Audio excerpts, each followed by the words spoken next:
So the 10X concept back in 1961, when they were finishing standing up the teams, which I think started on January 1st of 62, when they were forming the concept of these underwater commandos, they said, our guiding principle is that a man can do 10 times what he believes he can do. So if a man believes he can run a mile, we'll make him do 10. If he believes he can do 5 push-ups or 10 push-ups, we'll make him do 50 or 100. And we do. We do 200 push-ups at Bud's. And I haven't done 200 push-ups for a long time, not in one, maybe, in a few days.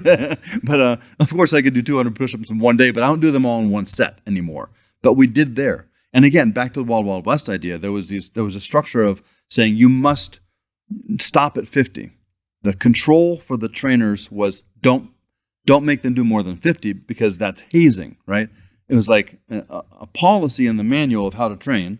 And so what they do is they say, they didn't finish the 50. And the way they did that was say, we're going, the class leader will say, down, up, and we all go up and we all shout out 4, down, up, 5. We all shout out 5.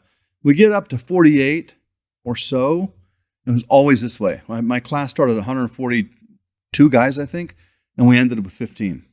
So about a 90% attrition from the original class. And the instructor would say, well, he's looking at 80 idiots, 80 bald idiots, doing push-ups. At 48, he'd say, stop what you're doing. And we all stop in the up position, knowing here it comes again.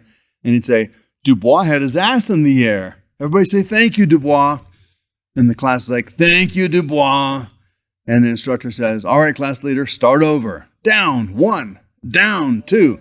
And so we get to 46, 47. Stop what you're doing. Smith had his knee on the ground. So everybody say, thank you, Smith.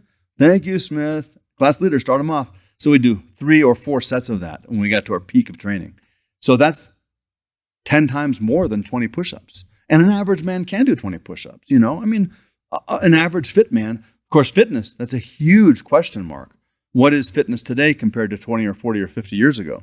Fitness before, look at Leave It to Beaver. All the boys were skinny little kids in white T-shirts and slacks, or white pants and white shirts and slacks. And that concept has changed so drastically with today's society. There's a lot of people who are not fit. A lot of people who are not slim kids and running around in the woods. Can't even go outside because they got to stay on their Xbox. No brand placement there. They got to stay on their games because they can't go out there because there's a fear of a monster taking the baby, taking the kid. It's a complicated time. I think the statistics is pretty stark. I might be wrong. Don't quote me on this, but I think the average American can't do like 5 push-ups or something like that. That wouldn't surprise me. Before, there was, and now there is again, apparently, a President's Council on Fitness, or at least a President's Mandate on Fitness, where you got to go out there and, we'll see what they do with it. That remains to be seen over the years to come. Like, what did it even mean to say that? But in my generation, we had the President's Council on Fitness. And it was a very well-organized program, which included nutrition, sleep recommendations, exercise, PE in high school or elementary school.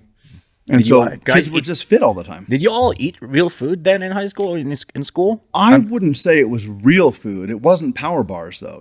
Growing up in the 70s. Not chicken nuggets, kind of like what kids eat We nowadays? had spaghetti that you would put on bread to make it good. We had pizza day. That was like once a month, maybe, pizza day. Now you go to a menu and take a buffet and say, I'll have this and this and this, right? Like going to a restaurant.